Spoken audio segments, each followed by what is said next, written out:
Welcome to the third episode of Auxilium, presented by Daryl. We have Mr. Tshidi Khunou with us. He's the head of talent acquisition at F&B Sales and Money Manager. He's been there for 3 years. I've known him for 9 years or so. Yeah. And Tshidi and I have some good debates, but mainly we agree with each other when we chat on LinkedIn. And I really like Tshidi's passion and real pay it forward type attitude when it comes to recruitment.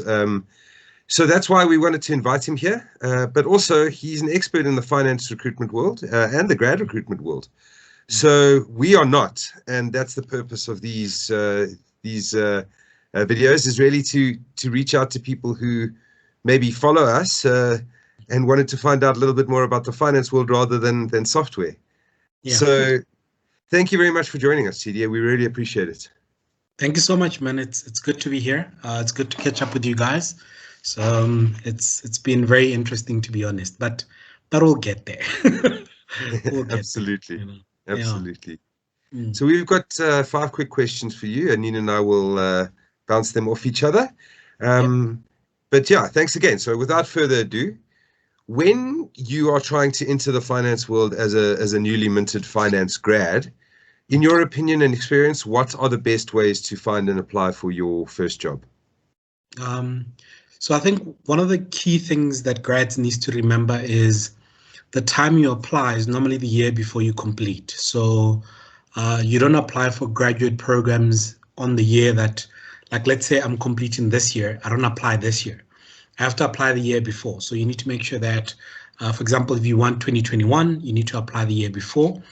And the rule of thumb from a university graduate recruitment point of view is that 90% of the companies that employ graduates, with the exception of one that uses sort of the British calendar, 90% of them take graduates, or they open their graduate programs literally from the end of March up until normally June, July. So some will run it up until August, but it's normally up until June, July. So those are the key things that every grad needs to remember, is to say, if, for example, I know I'm graduating or I'm finishing my degree this year, or I'm finishing my degree, let's say in 2021, the plan is to make sure that if I'm finishing my degree end of 2021, is that at the beginning of the 2021, I apply for the graduate programs. And the reason why that time frame is extremely important is that what the universities want to, or what the companies want to do, is they want to make sure that from July up until the end of August, they do their screening processes, they take you through the psychometrics, they do all the things that needs to be done around that time. And then from there, they will start their interview process, normally beginning of September, and it'll run for about a month up until the beginning of October. In October, they give out offer letters with the hope that the people will join them the following year. There is no worry in you deciding to apply to literally about 50 of these companies. You just need to find who's got the opportunities and apply to as many of them as possible. But there's a few rules to that, though. There's a few rules that are very important. As number one, if you're applying to F&B, please do not address us as another bank. Like, just make sure that whatever application that you've got, you don't address us as another bank, because it just shows that you didn't pay attention to detail on what you're doing. You were just spraying and hoping for the best. So make sure that you try and address the right company, not the company that you addressed previously in your application. So those are the key rules. You should not forget. Absolutely. I think that's true everywhere, literally everywhere. Yeah, you see those emails where you're one of 80 recipients as well. Those are the others. And that's the other thing. I think grads needs to avoid that. That's the worst thing you can ever do, where you send out an email to 50 of us.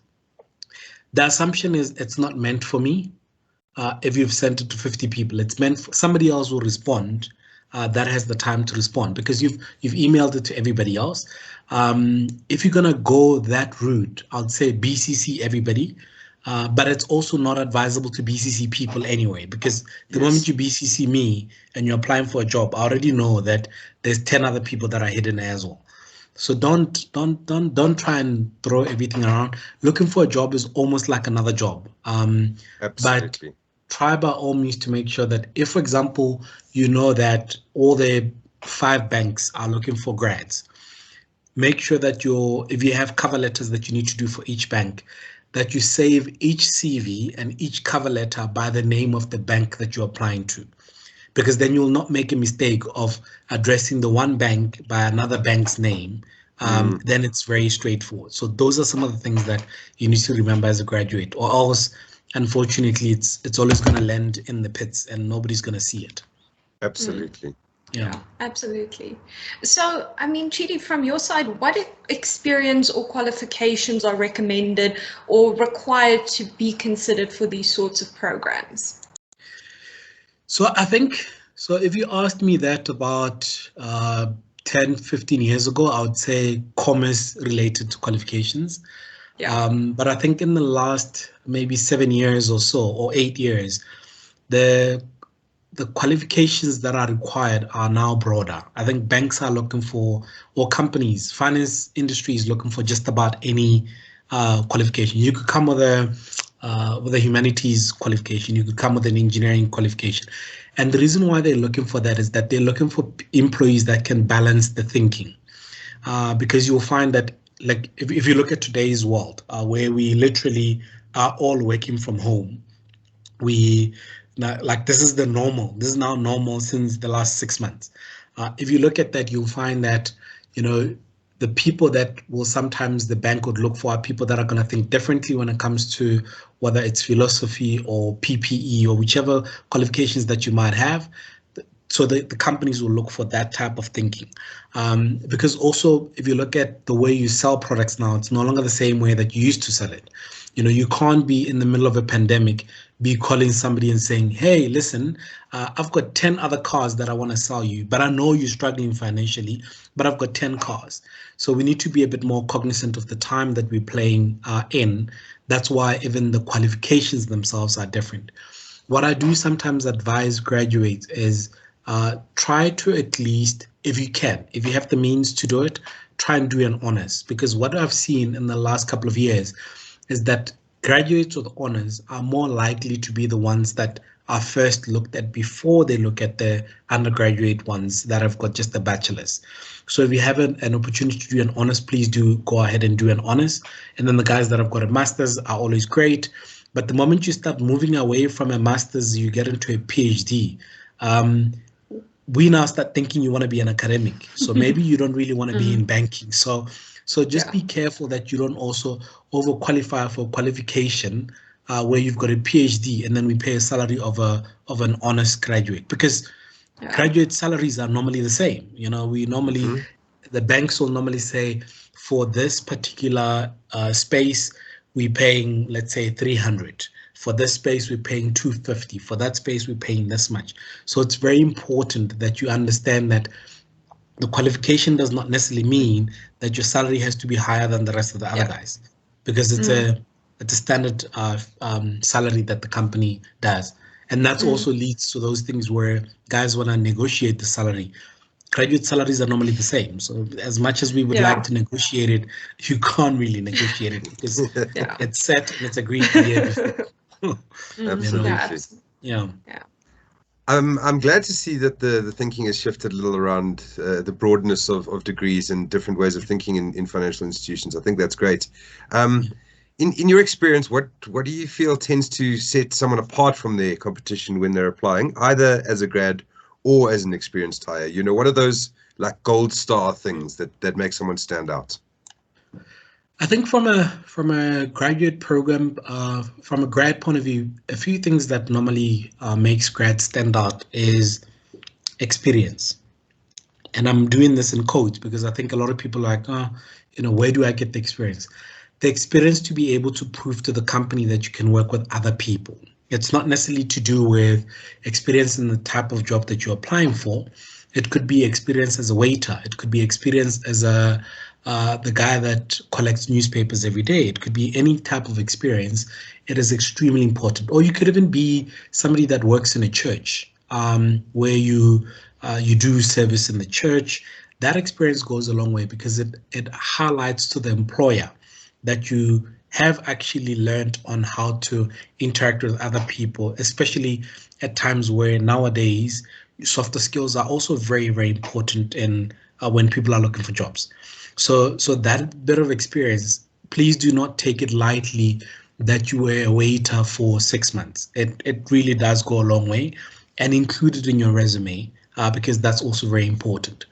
Whereas for experienced hires, I think what normally sets people apart is where your information is succinct and straight to the point. What we normally see is experienced hires will put together a 10 to 15 page CV. And then from there, the information I'm looking for is in page 14. Now, graduates, recruiters will all tell you that in most cases, there's not a single recruiter that says, I'm busy when they have one vacancy to work with. They normally have about 10 to 15, 20, 30, even up to 40 vacancies. So imagine if there's 40 vacancies, there's 300 applications per vacancy, and each one of those applicants has got a 15-page CV. That recruiter will need 2 years to just screen through everybody. You know, so just keep it simple. And what I also say to people is that Microsoft Word, you know, and it's free to a lot of people. Microsoft Word has created so many templates. I think there's about maybe 50 or so many simple templates that actually work. So if you have the opportunity to actually open a Microsoft Word document, just go there and look for templates, and you'll see so many of them. Some of them are very simple because gone are the days are those templates that used to have a train that used to cover the whole page. Now the templates that are there are a 2-page type of document, and it's fantastic because it sort of forces you to condense your information into a small little document. And then the rest of the discussions, you will tell us more about your background when we get to meet. Absolutely. I remember having a client when I was on the agency side, and I said, what do you want to see in the CV? And he said, I want to see where they've worked. I want to see how long they've been there. I want to see if they've been promoted in the time that they've been there. And I want to see their reasons for leaving. It was wonderful working with them. Absolutely. But not everyone is like him. So please don't have that short a CV either. But it was simple enough that the client got to tell you exactly what they needed because they want to see it. They want to see up front, okay, cool, this is what you've got. Fantastic. I'm happy for that. You know? Yeah. Absolutely. It gives you so much insight into the person in a very brief and concise way. I cry for the poor recruiter having to read a 15-page CV when they're working 50 roles. It's time consuming. Yeah, it's very time consuming. And sometimes it's a shame. The applicants end up thinking that recruiters don't love them enough. And we're like, guys, no, it's not that they don't love you. It's just that every single thing that we've got has always got a time frame to work on. So make it simple enough for them so that they can pay more attention to you as well. Exactly. And perhaps on that, are there any other tips that you would like to offer people applying specifically within the financial services sector or within the large corporate space? Maybe some of the common mistakes that you guys are seeing that, you know, could easily be avoided, like having an extremely long CV that maybe doesn't hit the mark. So the long CV is one. The second mistake that I've seen is LinkedIn has obviously now allowed us to share a lot of stuff. Like people see that there's a job at company X that's available. They know there's a recruiter that works at that company. And the first thing that they do is they'll send that recruiter a message to say, here's my CV, please share it with the hiring manager. Right? First thing that they do. The reality about that is that most recruiters don't even respond. They just ignore it. They don't even respond because they're like, listen, you've seen the job. You've obviously gone through it. You could have just clicked apply first before you sent me this generic email. Because normally also what's worse is that email is very generic. It's the exact same email that you'll receive from 50 other people about the same job. That's the one thing. Secondly, in most cases, you will find that that's not the only recruiter that exists in that company. In some cases, you'll find that that recruiter doesn't even know that job exists because it's been done by somebody else. And what you're then doing is you've sent this recruiter a message and then a week passes by, this recruiter still hasn't responded. They then finally respond a week later and say, please go apply online. The job is already closed. You've missed your opportunity because you were busy waiting for the recruiter to respond to you, and now the job is closed. What then? Yeah. So that's the one thing that I always advise people to say before you email somebody to say, share this with the line manager. Apply for the job first. Secondly, never assume that each person that you see that's got the title of recruiter is working on the role that you're applying to, because then you just, it's not going to necessarily work for you. So make sure that at least, even if you reach out, you're reaching out for different reasons. And the other thing, stop using generic emails. Generic messages. If LinkedIn is giving you the ability to be able to send that message, edit it yourself and make sure that it's tailored to the person that you're talking to. Because if you do that, I already know that you took time to want to communicate with me. You didn't take time to just click send to 50 other people. You literally took time to say, what do I want to say to Tshidi? And then from there, you sent me that message. In most cases, I will then respond, which is also very important. The other very, very important mistake that we then have is that there is a belief to say spray and hope for the best. I've seen it with agencies as well, where some agencies will literally, like they'll see a job online and then they start sending you CVs. There's a few, I can't name them. I think Peter has probably interacted with them before. So they'll send. And you're like, but guys, why are you sending me these CVs? The reason why I've obviously advertised it on LinkedIn is because we've got the license to be able to do that. And we think we can find the skills online. Rather do a different approach instead of just sending me a CV without having communicated with me. That at least you communicate with me before you get to send that. And what agencies or what other people don't realize is that unsolicited CVs do not necessarily mean I will pay your fee. Because what I could do is normally, because they try to hide the person's name. Guys, anybody that has ever recruited knows hiding the person's name is the waste of time. It's the worst thing you can ever do. Don't even bother doing it. Because all I have to do is just copy one line in that CV, put it on Google, or even just put some Boolean search on Google, and it will find me that exact candidate. I can then email that person directly, talk to them. Your fee will not be paid because I did not ask you for that CV.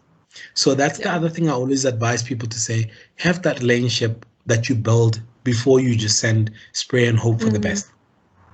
Another mistake that a lot of applicants do, this one is very unfortunate because there's a lot of unemployment. So what they tend to do is they apply for anything. You could advertise the job for the president now, and you'll still see everybody applying. Like you'll still get more than 1,000 applicants for the president's job. And you're like, but guys, do we even have half the experience that this job requires?